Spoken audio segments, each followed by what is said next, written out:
Hello hello hello, जय हिंद। हम लोग जेईई मेन प्रीवियस ईयर का क्वेश्चन पेपर सॉल्व करने वाले हैं। जैसे कि पहले क्वेश्चन का सर्किट मैंने ड्रॉ कर दिया है और दिया है question, in the given circuit the breakdown voltage of the zener diode is 3 volt, what is the value of I Z. मतलब कि जेनर करंट की वैल्यू पूछ रहा है। आई जेड ये है जो कि जेनर डायोड की तरफ फ्लो करेगा।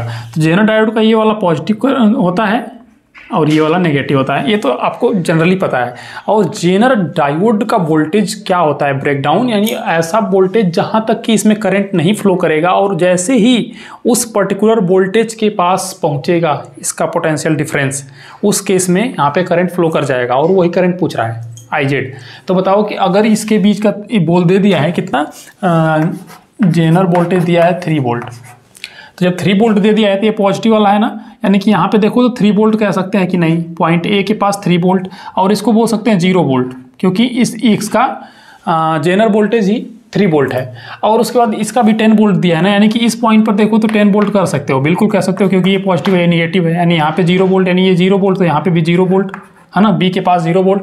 उस केस में क्या होगा, ध्यान से समझो। तो करंट कितना, अगर देखो यहाँ पे करंट आई फ्लो कर रहा हो, करंट आई, तो इसमें करंट अब कितना जाएगा देखते हैं उसके बारे में। यानी यहाँ से करंट आई फ्लो करेगा और जैसे ही इधर गया आई जेड गया, चलो इधर देख लो, एक इधर गया होगा आई वन ले लो, ठीक है, चलो I1 करंट इधर गया, तो यानी कि I1 करंट ही इसमें जाएगा, बिल्कुल। अब देखो यहाँ पे बहुत क्लियर कॉन्सेप्ट समझ में आ जाएगा आपको कि इसके यहाँ पे वोल्टेज कितना है, +3 वोल्ट, +3 वोल्ट। अब उस केस में देखो कि यहाँ पे 10 वोल्ट, यहाँ पे 3 वोल्ट और यहाँ पे सिर्फ रेजिस्टेंस कितना है, यानी कि यहाँ पे आपका करंट कितना आएगा, आई जो होगा वो ओम्स लॉ से क्या होगा, वोल्टेज डिफरेंस, यानी 10 वोल्ट -3 वोल्ट -3 वोल्ट अपान रेजिस्टेंस कितना है 1 किलो ओम। तो ये आएगा 7/1000 ओम, यही लिख सकते हो ना, और ये है वोल्ट में, तो ये मिली एम्पियर में 1000 ऊपर जाएगा तो माइनस में करके, यानी कि 7 मिली एम्पियर करंट आएगा, राइट। अब उसके बाद इतना तो क्लियर हो गया होगा कि ये जो आई फ्लो कर रहा है वो 7 मिली एम्पियर है, यानी कि जो ये आई है वो 7 मिली एम्पियर है। तो यहाँ पे देखो कि जो 3 + 3 वोल्ट है और यहाँ पे 0 वोल्ट, क्योंकि हमने इसको पहले ही कंफर्म कर रखा है।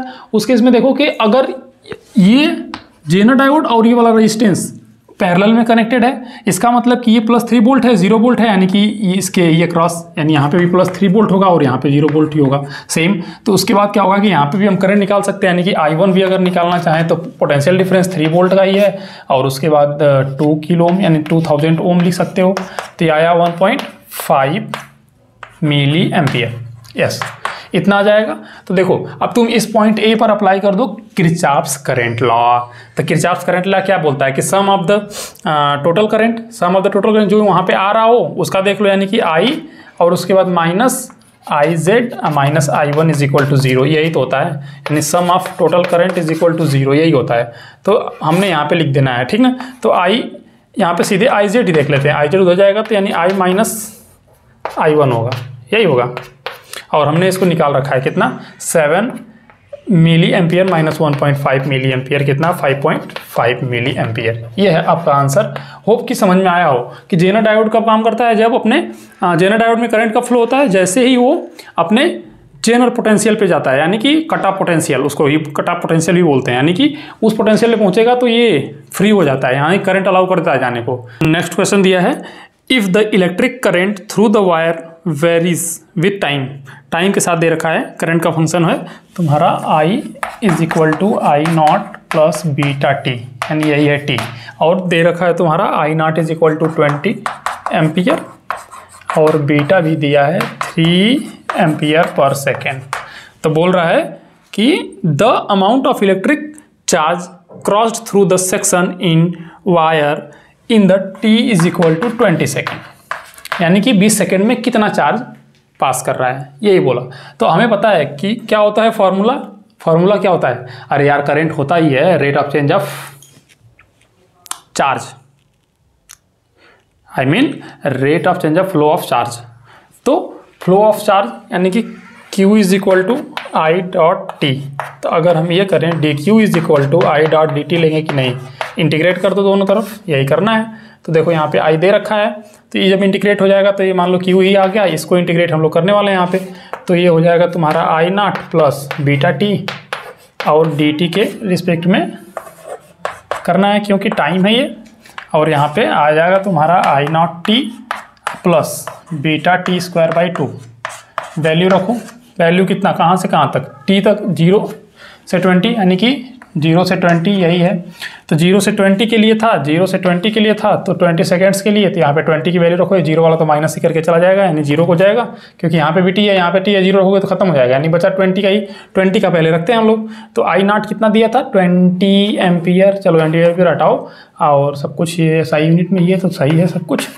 अब प्लस बीटा तुम्हारा 3 दिया है, और ये 20 मल्टीप्लाई 20 स्क्वायर है अपॉन 2।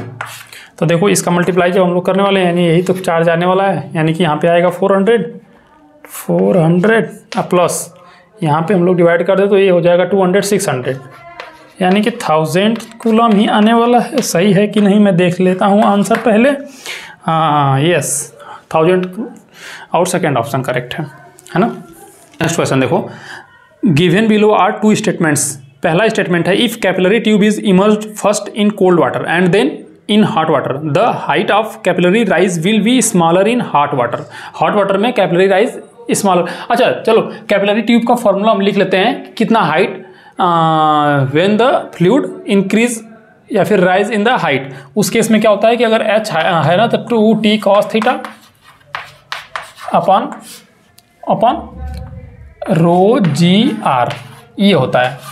यहाँ पे क्या होता है कि ये जो कैपिलरी से एंगल बनता है वो थीटा होता है, और टी है सरफेस टेंशन, और उसके बाद यहाँ पे rho fluid density of fluid, g gravity जानते ही हो acceleration due to gravity, r है कि कैपिलरी ट्यूब का रेडियस कितना होगा, और ये हाइट की कितना फ्लूइड रेज किया उस कैपिलरी ट्यूब में। वो कैपिलरी ट्यूब का क्वेश्चन आप लोग पढ़े होगे, अगर फ्लूइड डायनामिक्स पढ़े होगे अच्छे से तो ना। तो देखो तो इसमें पहला क्या बोल रहा है, पहला स्टेटमेंट ही बोल रहा है कि if capillary tube is immersed first in cold water and then in hot water, the height of capillary rise will smaller in hot water। यानी कि ये बोल रहा है कि हॉट वाटर में कैपिलरी का जो रेज होगा, वो कैपिलरी ट्यूब में जो फ्लूइड रेज होगा वो कम होगा जब हॉट वाटर रहेगा। उस केस में अच्छा वाटर ही दे रखा है क्या, हाँ वाटर ही दे रखा है, यानी फ्लूइड वाटर ही आपका। तो उस केस में क्या होता है, किसी भी केस में देखो जब फ्लूइड के लिए क्या होता है कि जब टेम्परेचर इंक्रीज करते हैं तो सरफेस टेंशन डिक्रीज करता है। ये तो आपको पता है ना, फ्लूइड का गैस को छोड़ के, यानी कि वाटर है, वाटर का क्या होता है कि टेम्परेचर इंक्रीज करो तो सरफेस टेंशन डिक्रीज करता है। यानी कि अगर सरफेस टेंशन डिक्रीज करेगा, यानी हॉट वाटर यानी टेम्परेचर बढ़ गया, ये डिक्रीज किया, यानी कि ये भी डिक्रीज करेगा। क्यों, क्योंकि H यहाँ से देखो H डायरेक्टली प्रोपोर्शनल टू है सरफेस टेंशन। उस केस में क्या होगा कि अगर H T यानी सरफेस टेंशन घटेगा तो H भी घट गया, यानी कि हॉट वाटर में कैपिलरी ट्यूब में राइज होगा वो लोअर होगा। सही बोल रहा है, और सेकंड में जस्ट उल्टा बोल रहा है, यानी कि ये इनकरेक्ट स्टेटमेंट है। तो पहला statement is correct and second statement is incorrect.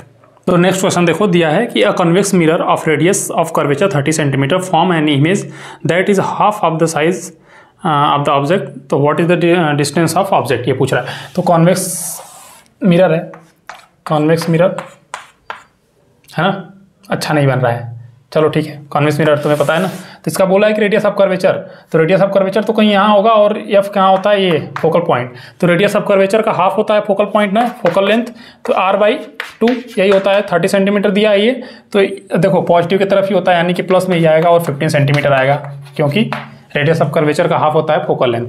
अब बोल रहा है कि इमेज जो फॉर्म हो रहा है, वो हाफ ऑफ द ऑब्जेक्ट के साइज का है, यानी कि ऑब्जेक्ट कहीं पे भी रखा होगा तो उसका इमेज। अब एक बात समझो, यहाँ पे कॉन्वेक्स मिरर है, कॉन्वेक्स मिरर से दो ही कंडीशन बनता है इमेज फॉर्मेशन का। एक इनफाइनाइट पे जब होता है तो फोकस पॉइंट पे बनता है, उसके बाद इनफाइनाइट और मिरर के बीच में, यानी ये पोल होता है, इस पोल के यानी इनफाइनाइट और पोल के बीच में कहीं पे भी अगर ऑब्जेक्ट हम रख दें, अगर कहीं पे भी ऑब्जेक्ट रख दें, उस केस में क्या होता है कि उस केस में इमेज का फॉर्मेशन होता है इस पोल और इस एफ के बीच में ही, कहीं इधर ही कहीं होता है, और सीधा ही होता है, इरेक्टेड होता है। उस केस में क्या होता है कि ये इमेजिनरी बनता है इमेज, क्योंकि इस साइड बन गया तो इमेजिनरी ही बना, इस साइड बनता तो रियल बनता, तो इमेजिनरी ही बनता है हमेशा इसमें। तो देखो जब इमेजिनरी बनता है और हाफ बन रहा है इसका, तो बोल रहा है कि अब मैग्निफिकेशन का हमें फार्मूला पता है, -v/u। v क्या है, position of image, position of object, और उसके बाद इसी का अगर इसके हाइट में देखा जाए तो height of image upon height of object. तो बोल रहा है कि इसका हाफ बन रहा है, यानी कि इमेज जो है वो हाफ द ऑब्जेक्ट बन रहा है। यानी कि ये लिख सकते हो कि नहीं, O/O, क्योंकि ये हाफ ही तो बन रहा है, इतना इतना यही है तो इमेज की हाइट, तो ये O से वो कटा यानी हाफ आया। तो इससे तुम उठाओ ना, इससे उठाओ और इससे उठाओ, क्योंकि हमें ये मिल जाएगा पोजीशन ऑफ ऑब्जेक्ट और इसमें रिलेशन मिल जाएगा ना, समझ में आ रहा होगा। तो देखो यहाँ से जब देखोगे तो -v इज इक्वल टू इसको और इसको देखो, तो देखो -v इज इक्वल टू क्या लिख सकते हो, इसको हटा दो इधर लिख दो, तो क्या लिख सकते हो U/2 माइनस में, यानी कि पोजीशन ऑफ इमेज कितना मिल गया आपको, v is equal to position of object की रिलेशन में मिल गया ना। तो उस केस में हमें अप्लाई, इस केस में क्या ऐसे ही जनरली अप्लाई कर सकते हो इक्वेशन ऑफ द मिरर, है ना। इक्वेशन ऑफ मिरर क्या होता है, 1/f is equal to 1/v minus 1/u, minus नहीं प्लस, तो रख दो यहाँ पे वैल्यू रखो 15, और इधर कितना होता है इसकी वैल्यू हम वहाँ पता चल गया है तो माइनस में है, तो 2 देखो u/v नीचे रखोगे तो 2 ऊपर चला जाएगा और u प्लस 1/u ये है।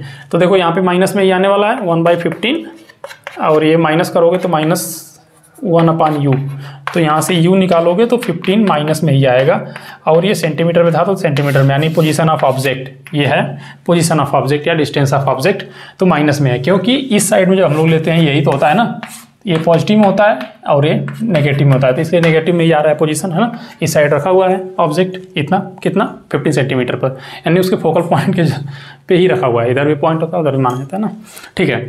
होप कि अंडरस्टूड। नेक्स्ट क्वेश्चन दिया हुआ है, 2 charges of 5q and -2q are situated at the point भी दिया है respectively, the electric flux through the sphere of radius 4a having the centre of at the origin, यानी कि origin पर centre है, देखो ये है ओरिजिन पर सेंटर है इसका, ये तुम्हारा सर्कल है, सही नहीं बना होगा मानते हैं, चलो ठीक है, बट ये है ना। अब बोल रहा है कि ये मैक्सिमम 4a, ये भी 4a, रेडियस ही तो 4a का है इसका, 4a, ये क्या मैंने लिख दिया है यहाँ पे 4a लिखना है ना, ठीक है, ये ओरिजिन से है। और क्या बोल रहा है कि पहला चार्ज है वो रखा है 3a पर, यानी कि कुछ यहाँ पे रखा हुआ है, पहला कितना चार्ज रखा हुआ है 5q, और दूसरा कहाँ पे रखा हुआ है माइनस में रखा हुआ है वो भी 5, यानी कि कुछ इधर रखा हुआ है, यानी कि ये तुम्हारा 2q जो है वो -5a पर रखा हुआ है, ये है, और ये 3a पर रखा हुआ है।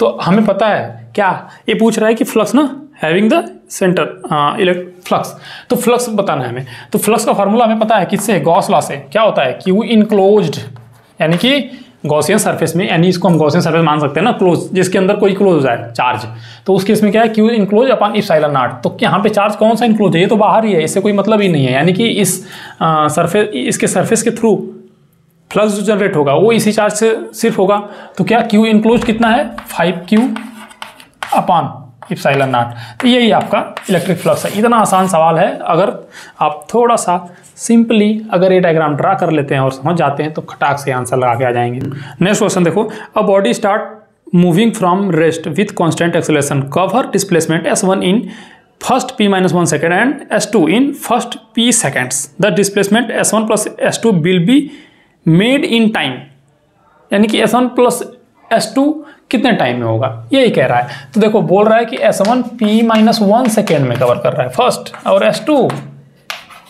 p सेकेंड में, तो बोल रहा है कि s1 प्लस s2। तो देखो पहले इसको समझो कि यहाँ पे हम लोग क्या अप्लाई कर सकते हैं, स्टार्ट फ्रॉम रेस्ट है, यानी कि इनिशियल स्पीड कितनी है 0, यानी कि काइनेमेटिक्स का सेकेंड इक्वेशन लगा दो, तो s इज इक्वल टू क्या होता है ut plus half at square, यही होता है, हाँ यही होता है। तो देखो यहाँ पे s1 इज इक्वल टू, ये तो 0 है, बचा यही हाफ at p-1 का होल स्क्वायर, और उसके बाद s2 के लिए देखो तो सेम, क्योंकि वो शुरू से ही रहा है, इस बात को समझना, शुरू से ही होगा।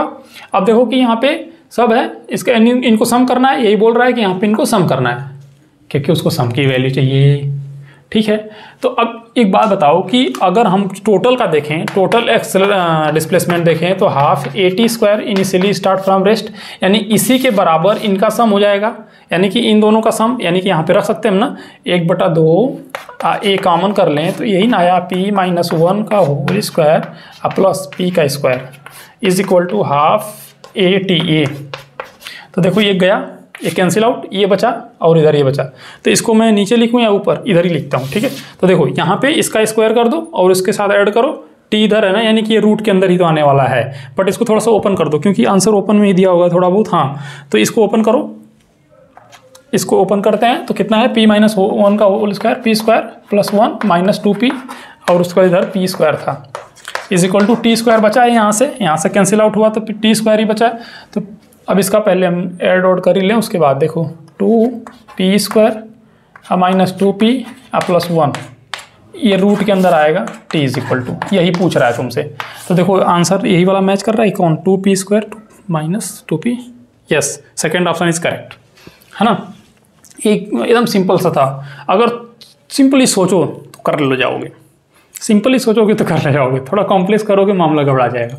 ठीक है, चलो आगे देखते हैं। नेक्स्ट क्वेश्चन दिया हुआ है, the potential energy of function. अच्छा, फंक्शन दे दिया है और पॉइंट भी दिया है, बोल रहा है कि मैग्नीट्यूड ऑफ एक्स कंपोनेंट बताओ हमको। तो मैग्नीट्यूड ऑफ एक्स कंपोनेंट, ये क्वेश्चन मैंने पहले कराया था। फंक्शन दिया हुआ है 2x square plus 3y square plus 2z, point दिया हुआ है कि किस पॉइंट पर इसको बताना है। तो यहाँ पे 1, 2 और 3, तो बोल रहा है कि एक्स कंपोनेंट ही चाहिए, बट हमें फोर्स का फार्मूला पता है कि क्या होता है, माइनस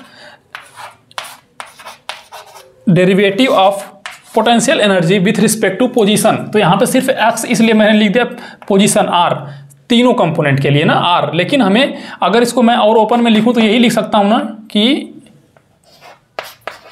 एक्स प्लस, ऐसे लिखो, ये होता है, ये ओपन सारे के लिए होता है, सारे कंपोनेंट्स के लिए होता है जेड। लेकिन और हाँ, यहाँ पे आई कैप जे कैप डायरेक्शन के साथ रहेगा, क्योंकि फोर्स एक वेक्टर क्वांटिटी है। तो हमको पूछ क्या रहा है कि magnitude of F of x, यानी कि x component F of x, यानी मैग्नीट्यूड पॉजिटिव हो जाएगा। तो F of x is equal to इसी का डेरिवेट करो, तो एक्स के रिस्पेक्ट में ये वाला वो सब जीरो हो जाएंगे एक्स के रिस्पेक्ट में, यानी बचा यही। तो 4x हो जाएगा कि नहीं, अरे यार इसको dx के रिस्पेक्ट में डेरिवेट कर दो, तो यहाँ पे 4x बचेगा, और उसके बाद x इज इक्वल टू 1, यानी x y z ये है। तो यहाँ पे वैल्यू रखो तो 4 न्यूटन आएगा कि नहीं, यही है, ये 4 न्यूटन एफ ऑफ एक्स, यानी कि x कंपोनेंट ऑफ फोर्स का मैग्नीट्यूड 4 न्यूटन आएगा। नेक्स्ट क्वेश्चन देखो, द रेजिस्टेंस, अच्छा रिलेशन दिया है r is equal to v by r, और ठीक है ये तुम्हारा दे रखा है v बराबर 200 प्लस माइनस 5 वोल्ट, और करंट दिया हुआ है 20 प्लस माइनस 0.2 एम्पियर। बोल रहा है कि the percentage error in measured of r, यानी कि तुमको ये भी रिलेशन भी दे दिया था, r is equal to v by r I. तो फ्रैक्शनल एरर का फॉर्मूला लिख दो इससे। तो मैक्सिमम हम लोग एरर देखते हैं इसलिए पॉजिटिव ले लेते हैं ना। जैसे कि हम इसको अगर लिखें फ्रैक्शनल एरर के फॉर्म में, तो रेजिस्टेंस में delta r by r, delta v by v, और मैक्स एरर लेते हैं इसलिए ये ऊपर भी जाएगा, तो पॉजिटिव में देखते हैं, तो I by I, delta I by I. ये है error in current, error in voltage. तो इसमें ये फ्रैक्शनल एरर है, इसमें 100 का मल्टीप्लाई कर देंगे तो परसेंटेज एरर होता है। तो पहले फ्रैक्शनल एरर ही निकाल लें इन रेजिस्टेंस। तो ये डेल्टा वी वहाँ पे ये है, और डेल्टा ए आई वो है, तो 5/200 प्लस 0.2 डेल्टा ए मतलब current, I mean delta I current, कितना एरर है 20। तो इसको जो भी है इसको देख लेते हैं कितना आएगा। तो डिवाइड करें पहले, 40 प्लस 1/200, ऐसे भी करने की कोई खास ही ज़रूरत थी ही नहीं। और इसमें 100 का अगर मल्टीप्लाई कर दो तो ये परसेंटेज में आता है, यही इसमें अगर 100 का मल्टीप्लाई करें तो ये परसेंटेज में आता है। तो इसमें 100 का मल्टीप्लाई करेंगे तो 1 0 1 0 1 0 गया, अब ये बचा इतना ही। तो अब देखो 0.25 सही है, यस। और ये जो तुम्हारा आएगा वो कितना आएगा 0.05, और इसमें 10 का मल्टीप्लाई होगा दोनों में, तो ये आ गया तुम्हारा 0.3, यानी कि 3.3%, 0.30 मल्टीप्लाई 10 यानी कि 3%। यानी कि एरर इन रजिस्टेंस कितना आने वाला है, इसमें 100 का मल्टीप्लाई होता है तो ये परसेंटेज एरर देता है, तो 3% आएगा, है ना। ये 10 है। तो नेक्स्ट क्वेश्चन देखो, a block of mass 100 kg slide over a distance 10 metre on a horizontal surface if coefficient of friction between the surface is 0.4 the work done against the gravity and OMG against the friction. तो यहाँ पे दे रखा है, values दे रखा है। तो बहुत simple है, एक ब्लॉक है किसी सरफेस पे रखा हुआ है, इसका 10 kg मास है। और अरे किधर गया क्वेश्चन हमारा, किधर गया। तो बोल रहा है कि इसमें म्यू जो है वो म्यू जो है 0.4 है ना। तो इसमें mg नीचे लगेगा नॉर्मल के बराबर। अब देखो कि यहाँ पे फ्रिक्शन फोर्स का फार्मूला क्या होता है स्टैटिक के लिए, मान लो चलो म्यू इंटू एन, तो क्या म्यू इंटू mg होगा, यस होगा। और डिस्प्लेसमेंट कितना हो रहा है, डिस्प्लेसमेंट भी दे दिया होगा। अच्छा ये तुम्हारा 100 kg का है और डिस्प्लेसमेंट जो है वो 10 मीटर हो रहा है। तो बोल रहा है कि वर्क डन अगेंस्ट फ्रिक्शन, तो work done by friction negative होता है और उसके अगेंस्ट करोगे तो पॉजिटिव होगा। जैसे कि देखो अब जैसे इसको हम खींच देंगे इधर तो फ्रिक्शन फोर्स इधर लगेगा तो 180 डिग्री बनता है, डिस्प्लेसमेंट उधर हुआ, फ्रिक्शन इधर लगा, तो work done by friction force तो नेगेटिव होगा। लेकिन इसके अगेंस्ट वर्क हो रहा है, यानी कि इस फ्रिक्शन फोर्स के अगेंस्ट कोई इधर फोर्स एक लगा के जा रहा है और यानी वही फोर्स वो वाला फोर्स का, यानी जो इधर फोर्स हम लगा के लेके जाने की कोशिश कर रहे हैं उसकी मैग्नीट्यूड इसके मैग्नीट्यूड के इक्वल ही होगा, जस्ट इक्वल, और बस खींच के ले जाएगा इधर। यानी कि ये वाला फोर्स उधर ही होगा जिस डायरेक्शन में, इसीलिए पॉजिटिव आएगा। तो work done against friction force जो होता है वो हो जाएगा F डॉट डी, यानी कि पूरा इतना into d, mu m g into d. तो displacement a cos zero, same direction में कॉस जीरो की वैल्यू 1 होती है, तो इसकी value 0.4, 100 kg 10 metre per second square, g की वैल्यू, और ये भी 10 ही दिया है तो इसके आगे हो जाएगा एक 10 तो गया मान लो इससे, और ये 4000 जूल। ये है work done against friction force. और work done by friction force होता है माइनस में तो नेगेटिव हो जाता है, लेकिन यहाँ पे उसके अगेंस्ट वर्क कितना बताना है ना, तो यहाँ पे पॉजिटिव है। अगला क्वेश्चन है मैच लिस्ट 1 लिस्ट 2। अच्छा यहाँ पे मैचिंग करनी है, अब ये यहीं लग जाएगा पिक्चर और उसको बताओ ना मैच करके। तो यहाँ पे जो दिया हुआ है, अच्छा ऐसे भी देखो, ऐसे क्वेश्चंस को बड़े ही चतुराई से करते हैं। जैसे कि यहाँ पे समझो कि दे रखा है, बहुत सारे क्वेश्चंस दिया है और आपके पास पूछ रहा है कि कौन कौन सा लॉ है, कौन सा फार्मूला है, कैसे है, जो भी यही सब पूछ रहा है। तो इसमें तुम वो देखो कि कौन सा फार्मूला तुमको आता है, जो एग्जैक्टली तुमको आता हो और याद हो कि किसका है। जैसे कि मैं अपना बताता हूं कि जैसे यहाँ पे मुझे याद है Gauss law for electricity. Gauss law पता है कि फ्लक्स का कैसे होता है, Q enclosed upon epsilon not, यानी कि जो फ्लक्स यानी सी नंबर जो है, सी वाला है ना, integration of E dot D A किया हुआ है, तो ये क्या है, फ्लक्स दे रहा है। और फ्लक्स का फॉर्मूला क्या होता है, Q enclosed upon epsilon not, अभी बात किए थे पहले ही थोड़ी देर। तो यहाँ पे यानी ये तुम्हारा मैच कर जा रहा है पहले नंबर से। अब देखो कि ऑप्शन को जाके देखो यहाँ पे कि सी का जो पहला से कौन सा मैच कर रहा है, तो ऑप्शन नंबर देखो ध्यान से, तो 2 और 3 में मैचिंग करता है, यानी कि 2 और 3 में मैच कर रहा है। अब समझ में आ रहा है। देखो यहाँ पे तुमको सिर्फ एक इक्वेशन आ रहा है, उसके बावजूद तुम 2 को एलिमिनेट कर दिए, यानी पहले नंबर का ऑप्शन और 4th नंबर का ऑप्शन इनकरेक्ट निकल के आ गया। अब देखो कि बचा 2।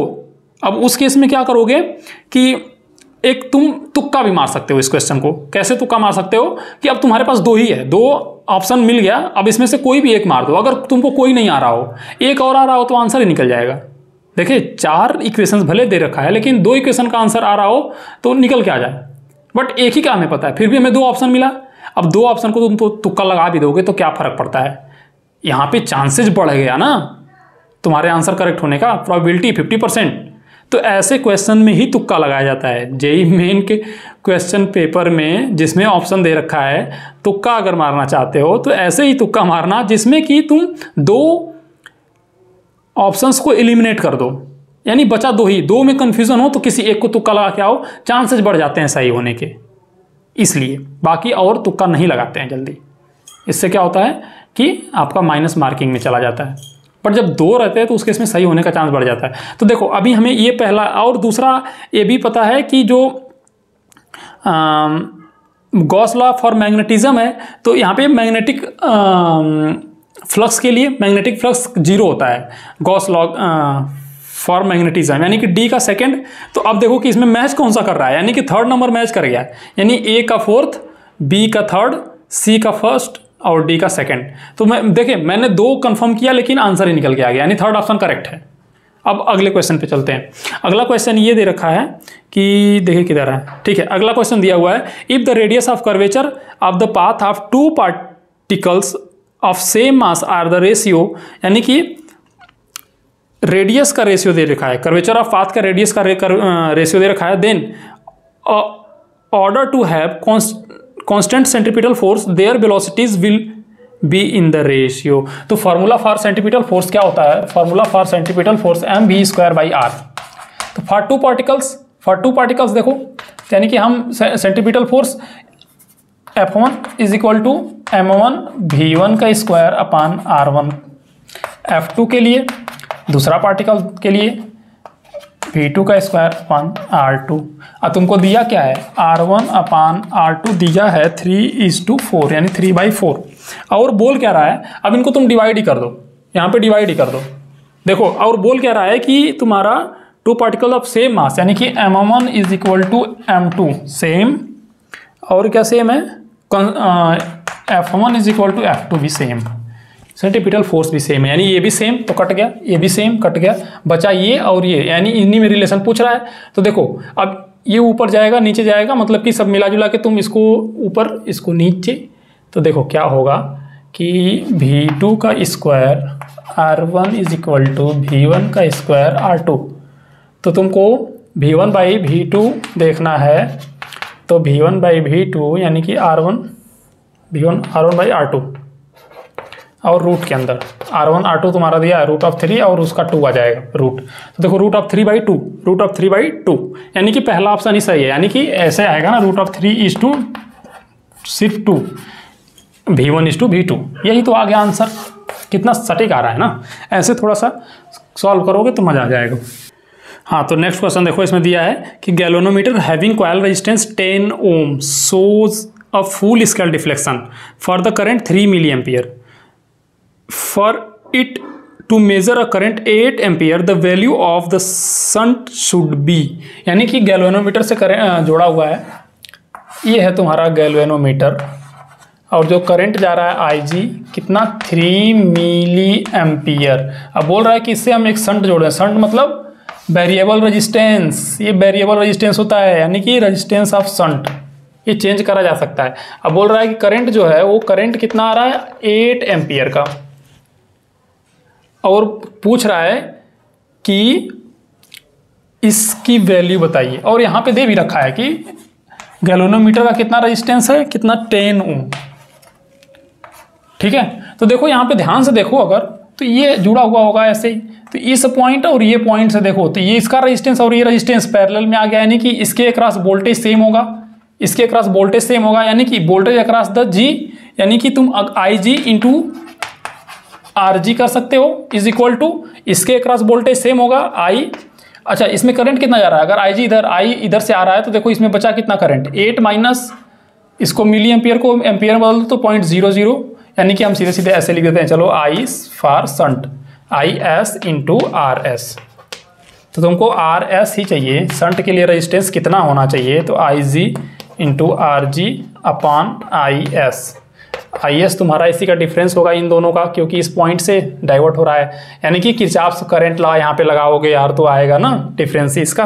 तो देखो यहाँ पे मिली एम्पियर में, यानी ये आएगा 3 एम्पियर मल्टीप्लाई कितना ओम 10 ओम, और नीचे इसमें तो इतना मिली एम्पियर में, यानी 8 माइनस 0.003 एम्पियर, ऐसे कर देते हैं ना।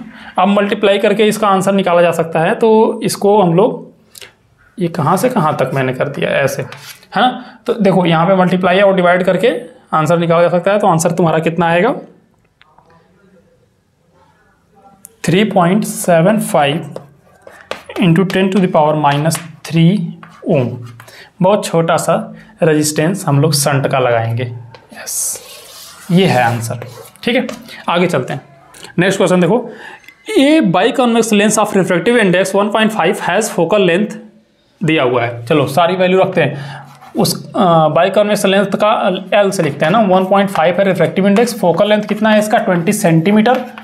बोल रहा है कि फोकल लेंथ इतना है इन एयर, जब एयर में है तब इतना है ना। चलो ऐसे करते हैं, एयर में है तो इतना है, और पूछ रहा है कि जब वो एक लिक्विड है L से लिखते हैं, उसका रिफ्रैक्टिव इंडेक्स है 1.6, उसमें डूबे हुए जा रहा है, उसके बाद इसका फोकल लेंथ कितना बचेगा, तो फोकल लेंथ डुबोने के बाद एफ ले लेते हैं, यही पूछ रहा है, ठीक ना। तो देखो from the lens maker formula हम लोग यूज करने वाले हैं, तो 1/f इज इक्वल टू क्या होता है, n-1, अब ब्रैकेट में 1/r1 माइनस 1/r2। n जो है वो रिलेटिव रिफ्रैक्टिव इंडेक्स है, यानी कि यहाँ पे फॉर बताता हूँ n क्या है, रिलेटिव रिफ्रैक्टिव इंडेक्स हो जाएगा, रिलेटिव यानी कि n ऑफ लेंस अपान यहाँ पे मीडियम का m, यहाँ जैसे कि लिक्विड के लिए और एयर के लिए। अब जैसे एयर का रिफ्रैक्टिव इंडेक्स कितना होता है, 1 होता है ना। तो देखो रिलेटिव रिफ्रैक्टिव इंडेक्स है, और r जो है वो रेडियस ऑफ कर्वेचर है। रेडियस ऑफ कर्वेचर जैसे बाई कन्वेक्स लेंथ है ना, बाई कन्वेक्स लेंस है, तो ये देखो इसका रेडियस ऑफ कर्वेचर इधर होगा और इसका रेडियस ऑफ कर्वेचर उधर होगा, उनका अपना ऐसे डिफरेंस होता है। और जरूरी नहीं है कि रेडियस ऑफ कर्वेचर हमेशा सेम हो, अलग होगा तभी ऐसा बनेगा, सेम रहेगा तो जीरो हो जाएगा, तो सेम अलग भी हो सकता है, हमें नहीं पता एग्जैक्टली, उसके बारे में बात ही नहीं करनी हमको। तो देखो क्या होगा कि जब वो एयर में था, एयर के लिए, तो फॉर एयर के लिए n कितना आएगा 1.5/air1, थोड़ा इधर लिख दें, एयर के लिए कितना होगा 1.5/1। लिक्विड में जब डुबोया गया था तो कितना आएगा 1.5/1.6। तो अभी तो हमको एयर के लिए 20 सेंटीमीटर है इज इक्वल टू 1.5, क्योंकि इसका डिवाइड ये वाला रखने वाले हैं एयर के लिए 1, और रेडियस ऑफ कर्वेचर को डेल्टा से हम लोग डिनोट कर देते हैं इस पूरे को, ठीक। अब इक्वेशन नंबर 1 ले लो इसको। अब सेकेंड इक्वेशन के लिए अगर चलें हम, तो ये लिख सकते हैं ना कि हमें यही तो निकालना है, 1/f इज इक्वल टू, इसको 15/16 लिख दो, -1 ये डेल्टा, और इनको डिवाइड कर दो, यस डिवाइड कर दो, गया कहानी, ये खत्म हो गया, इसीलिए मैंने डेल्टा लेके चला था, उसको खत्म हो जाए, है ना। और ये नीचे आएगा वो ऊपर चला जाएगा, और ये भी ऐसे ही कुछ रहेगा, यानी यहाँ पे 1.5 बचने वाला है, तो 0.5, ठीक है। तो इसको तुम ऊपर भेज दो, यहाँ पे थोड़ा कैलकुलेशन करना पड़ेगा, तो ये आएगा यहाँ पे, चलो कैलकुलेट कर देता हूँ थोड़ा मैं, ये ऊपर भेज देते हैं, इसको नीचे ले लेते हैं, तो f/20 इसको हटाओ ऐसे, इज इक्वल टू, यहाँ पे बचा कितना, देखो ये तो 0.5 बचा, यानी ऊपर 0.5, अब मल्टीप्लाई 16, ये 16 से नीचे से ऊपर ही जाएगा, और इधर 15 - 16 ये ही आया, तो यहाँ पे माइनस में 1 आएगा, और ये 20 का मल्टीप्लाई भी होने वाला है, यानी f इज इक्वल टू तुम्हारा यहाँ पे -1 से, यानी वो माइनस में ही होने वाला है बस, और 8.0 मल्टीप्लाई बाई 20, यानी माइनस में 160, और सेंटीमीटर में पहले से दिया था, तो मैंने चेंज ही कहाँ किया। जब लिक्विड में डुबो दिया जाएगा उस केस में उसका फोकल लेंथ आएगा -160 सेंटीमीटर, यानी कि वो एक कॉनकेव लेंस की तरह बिहेव करने लगेगा। चलो नेक्स्ट क्वेश्चन देखो, a thermodynamic system is taken from the original state A to an intermediate state B by a linear process as shown in figure, its volume in the is then reduced to the original value from B to C by an isobaric process. The total work done by gas from A to B and B to C would be, यानी total work done पूछ रहा है। दो तरीके समझा दूंगा मैं तुमको इसको।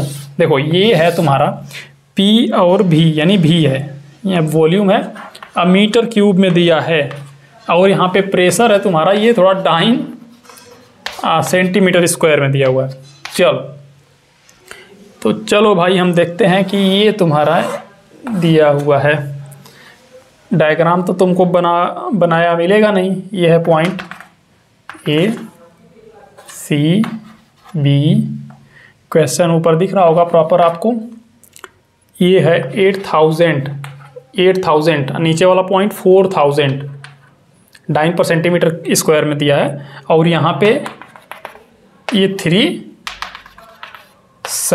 मीटर क्यूब में दिया हुआ है। तो बोल रहा है कि वर्क डन बताओ। तो देखो जब पूरे कंप्लीट पाथ के लिए साइक्लिक पाथ है ना, और इसमें कंप्लीट पाथ के लिए वर्क डन बताया ना, तो जो डायग्राम दिया हो, जिस तरह का फिगर दिया हो, उसके अंडर की एरिया, यानी कि इसके अंडर की टोटल एरिया, ये वाली एरिया ही वर्क डन होगी, ये वाली एरिया ही वर्क डन होती है, क्योंकि वर्क डन का फार्मूला तुम्हें पता होता है, क्या होता है, P डॉट डेल्टा V, यही तो है थर्मोडायनामिक्स में वर्क डन। तो देखो यहाँ पे तुम निकाल सकते हो कैसे, इसको हम लोग ये वाली एरिया निकालने के लिए बड़ा आसानी से यूज़ करने वाले हैं, यही वर्क डन होने वाला है, और half into base into height, तो बेस कितना है देखो यही है, यही वाला तो बेस हो गया ना, इतना ही तो बेस है इसका, तो 4 मीटर क्यूब, अब मल्टीप्लाई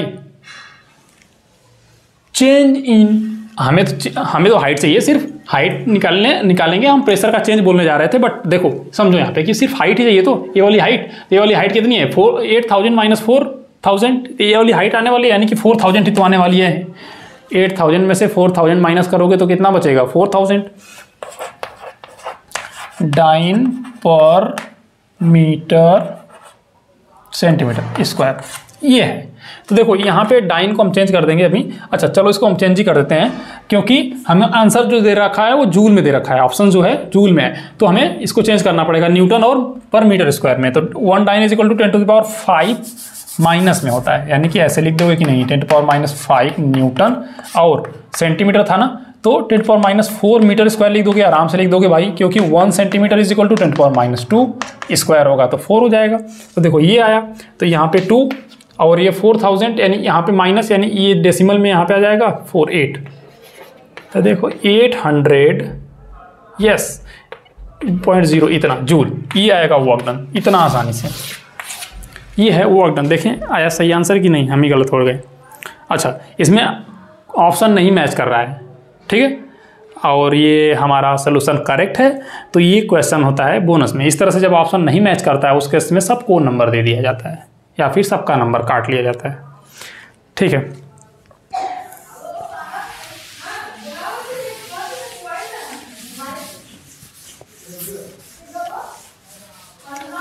ओह ये सेकेंड टाइप का क्वेश्चन मैंने सॉल्व भी नहीं किया। सेकेंड मेथड में ये था कि जैसे तुम्हारा ये था ना, देखो ये डायग्राम था ऐसे कुछ ऐसे ही था, तो क्या यहाँ पे ध्यान से देखो तो ये पूरा, यानी कि पहले ए से बी तक, ए से बी और सी, सेकेंड मेथड बताने के चक्कर में मैंने मिटा तो दिया, लेकिन बता रहा हूँ देखो बी से सी यही है साइक्लिक टाइप का ना। तो बोल क्या रहा है कि मैं बोल क्या रहा था कि वर्क डन बताओ कंप्लीट साइकिल में, यानी कि कंप्लीट पाथ के लिए, यही है कुछ ऐसे ही कंप्लीट था क्या था। हाँ the total work done by the gas from A to B, B to C, यानी कि A to B, B to C, यानी यहाँ से यहाँ तक। इसमें तो वर्क डन 0 होगा क्योंकि वॉल्यूम चेंज ही नहीं होता है, यानी यहाँ का W 0 बचा W इससे और इससे। तो देखो कि यहाँ पे तो क्या होता है वॉल्यूम, ये वॉल्यूम एक्सपेंशन हो रहा है, यहाँ पे volume expansion positive work done, और यहाँ पे नेगेटिव, क्यों, क्योंकि कंप्रेशन हो रहा है, वॉल्यूम घटता है तो वर्क डन नेगेटिव हो जाती है। तो यहाँ पे इससे देखो ये वाली पूरी एरिया, यानी कि इसके अंडर की पूरी एरिया नीचे तक ट्रेपेजियम टाइप बन गया ना। ट्रेपेजियम का फॉर्मूला होता है एरिया का मल्टीप्लाई हाँ सम ऑफ द साइड्स, यानी टोटल ये 8000 था, चलो कर ही दे रहा हूँ, ये 4000 था ना, मतलब ही नहीं है 8000, और यहाँ पे हाँ जरूरत है भाई, तो इसका सम यानी इन दोनों का सम, ये और ये सम कितना हुआ 8000 प्लस 4000, डाइन में ही होता है मल्टीप्लाई, और इनके बीच का डिस्टेंस ये है, तो ये था 4 मीटर क्यूब, क्योंकि 3 और 7 था तो माइनस करोगे तो 4 ही आएगा ये। तो जब इसको करोगे तो ये पूरी की पूरी एरिया आ गई, ये टोटल पूरी एरिया आ गई, ये पूरी एरिया ही आ गई। और देखो यहाँ पे कंप्रेशन हो रहा है तो नेगेटिव में आंसर आएगा, यानी ये स्क्वायर की एरिया, इसमें से माइनस कर दोगे एरिया ऑफ दिस, स्क्वायर नहीं बोलोगे रेक्टेंगल बोलेंगे। तो इस रेक्टेंगल में कितना होगा 4000 मल्टीप्लाई 4 मीटर क्यूब, क्योंकि ये है हाइट, ये है मतलब एरिया निकालने के लिए इसका मल्टीप्लाई, ये माइनस में जो हो रहा था माइनस कर देंगे, और डाइन को न्यूटन मीटर पर मीटर स्क्वायर में चेंज कर देंगे तो आंसर सेम ही आएगा 800 जूल। तो ये है, तो वो थोड़ा लंबा प्रोसेस है, मैंने जो बताया वो थोड़ा शॉर्ट में बताया, और आपको थोड़ा टाइम बचाना रहता है। चलो नेक्स्ट क्वेश्चन देखो, दिया हुआ है कि at what distance above and below the surface of earth a body will have same weight, take radius of earth as r. तो बोल रहा है कि किस हाइट पर, थोड़ा सा नीचे बनाऊं डायग्राम, थोड़ा नीचे, ये है तुम्हारा अर्थ, इसका रेडियस आर। बोल रहा है कि किस हाइट पर, यानी कि अगर h एल्टीट्यूड पर गया ऑब्जेक्ट, देखो जब अर्थ के सरफेस से ऊपर जाओगे तो एक्सेलरेशन ड्यू टू ग्रेविटी घटती है, नीचे जाओगे तो भी घटती है। तो बोल रहा है कि किस हाइट पे या किस डेप्थ पे, यानी दोनों सेम होना चाहिए, और वहाँ पे उसका वेट भी सेम हो, यानी कि आपका जी इफेक्टिव सेम मिले ऊपर भी और नीचे भी किसी पर्टिकुलर हाइट पर, तो वहाँ पे वेट सेम मिलेगा एग्जैक्टली। तो देखो जब ऊपर जाएंगे तो जी इफेक्टिव कितना आता है, फॉर्मूला हमें पता है आर प्लस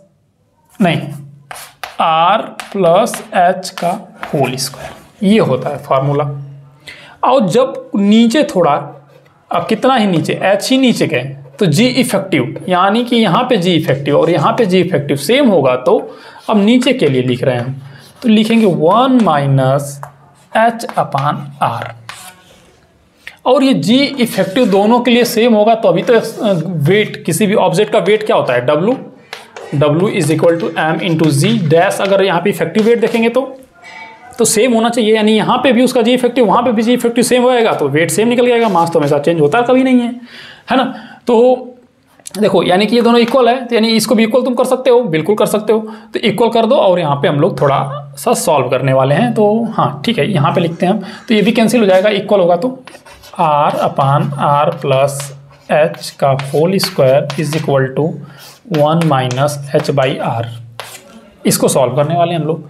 तो यहाँ पे आर स्क्वायर से डिवाइड कर दो, आर स्क्वायर से डिवाइड करोगे इसको तो आएगा 1 upon 1 plus h upon r का whole square is equal to 1 minus h by are.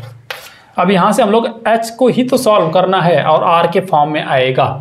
तो चलो देखते हैं। तो यहाँ पे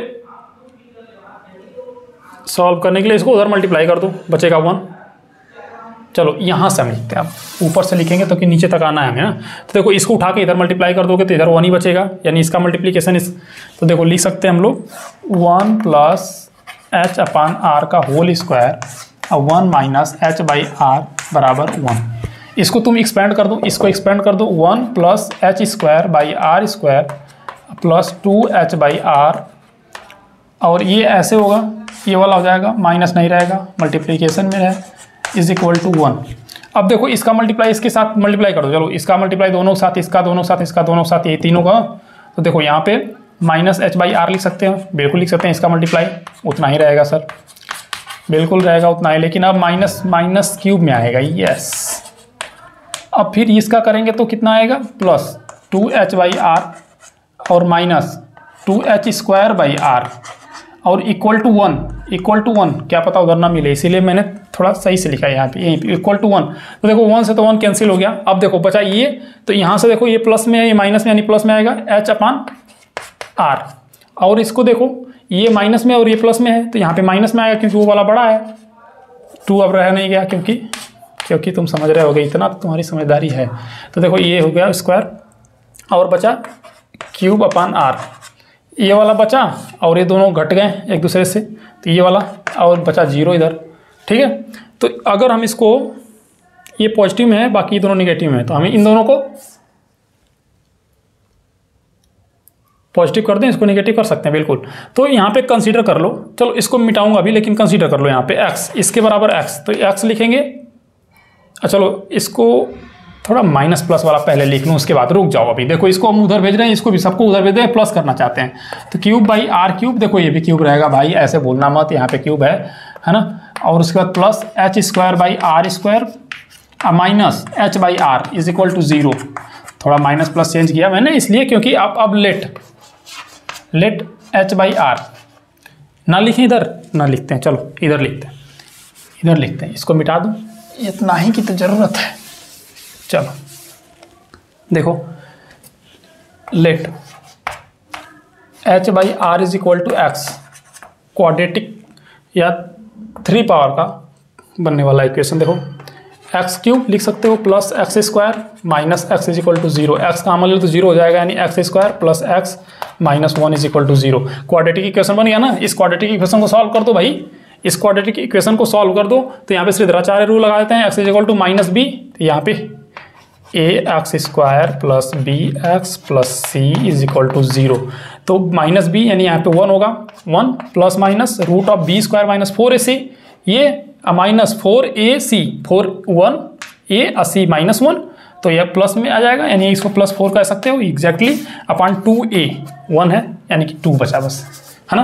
तो देखो x इज इक्वल टू क्या करेंगे हम लोग यहाँ पे, देखो ये तो जुड़ जाएगा, यानी कि रूट के अंदर 5 प्लस ये माइनस, चलो यहाँ पे पॉजिटिव इसलिए ले रहे हैं क्योंकि अगर निगेटिव लिए दोनों निगेटिव जाएगी, यानी एक्स की वैल्यू निगेटिव में आ जाएगी, बट हमें डिस्टेंस ही चाहिए था, हाइट या फिर डेप्थ h, तो डिस्टेंस है, हम लोग पॉजिटिव वैल्यू कंसीडर करेंगे, तो -1/2, ये तो माइनस ही रहेगा, यहाँ से पॉजिटिव लिया मैंने ना, तो ये x आ गया, और x ही तुम्हारा क्या है, h बाई आर है, तो एस इज इक्वल टू अगर लिखना चाहो तो क्या लिखोगे, √5 - 1/2 × R।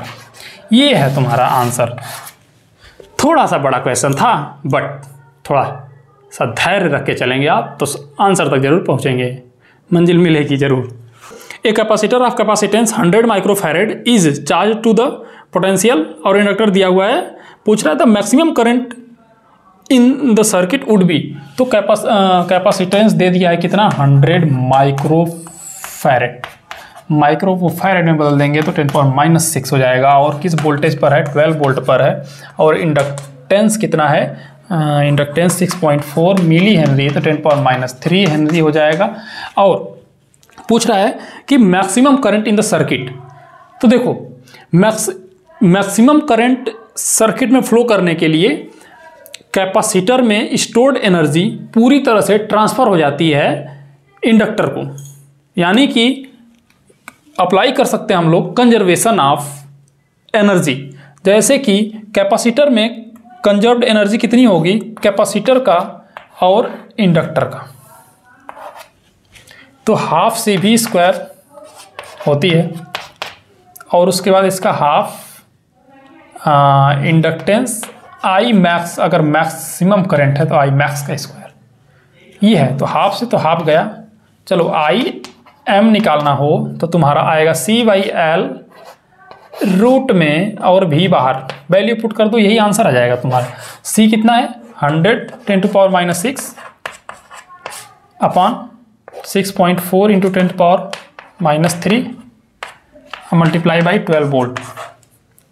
तो ये तुम्हारा होगा कितना हमें नहीं पता, लेकिन इतना जान सकते हैं कि -3, और इसका अगर हम करें तो ये -4 हो जाए। अगर 64 कर दें सीधे सीधे तो ये तुम्हारा बाहर कर देंगे हम लोग। कैसे कर देंगे, देखो ऊपर जाएगा तो -2 बचेगा, तो तुम्हारा ये ऊपर 10 नीचे 8 और मल्टीप्लाई 10⁻⁻1, क्योंकि 2 है तो -1 हो जाएगा 12। ठीक है, बोल्ट वगैरह जो भी था सब कट कुट के आएगा ना, जैसे ये फैरेड में हो जाएगा, ये हेनरी में, तो सब एम्पियर में चला जाएगा। तो ये तुम्हारा 10, 4 2 3 5 15 1.5 एम्पियर। यस 1.5 एम्पियर आपका ऑप्शन नंबर सेकंड। क्वेश्चन देखो सेक्शन ए का last. Two vessels A and B are of the same size and are at the same temperature. A contains 1 gram of hydrogen and B contains 1 gram of oxygen. PA and PB are the pressure of gases in A and B respectively. Then P/A पूछ रहा है। तो देखो तुमसे पूछ रहा है P/A P/B, P/A नहीं, PA PB यानी कंटेनर का प्रेशर, और कंटेनर A में कितना है, 1 ग्राम हाइड्रोजन है, H2 मॉलिक्यूल के फॉर्म में रहेगा। B में क्या है, 1 ग्राम O2। तो इसका जो मोल होगा वो कितना होगा, 1 ग्राम बाई 2, I 16 2 32, इसका क्या होगा 1/32। तो देखो आइडियल गैस का इक्वेशन लगा दो, PV is equal to PA VA is equal to NA, हाँ इसको कह सकते हैं हम लोग कि NA NB RTA, और दूसरे के लिए PB VB is equal to NB RTB। R तो गैस कांस्टेंट ऑलवेज कट जाएगा, मतलब अगर डिवाइड करेंगे हम तो। चलो इसको इक्वेशन 1 करो, इसको इक्वेशन 2 करो। अब इसमें कुछ दे रखा था कि इसका साइज सेम है, यानी जब साइज सेम होगा तो VA is equal to VB होगा, वॉल्यूम सेम, साइज सेम है तो वॉल्यूम सेम, और कुछ भी सेम था, and temperature also is same, TA is equal to TB। तो जब टेम्परेचर सेम है, ये दोनों सेम, तो ये देखो ये सेम है, कट गया, ये भी सेम है, कट गया, बचा कितना, PA/PB। बहुत आसान सवाल है, बस प्रेजेंस ऑफ माइंड आपका ये भी गया, यानी NA/NB। तो यहाँ पे वहाँ पे आपका है ना, तो 32/2 डिवाइड करोगे तो 16, आंसर 16 आएगा। PA/PB is equal to answer is 16, option number first. Thank you. Next section next video में बनाएंगे।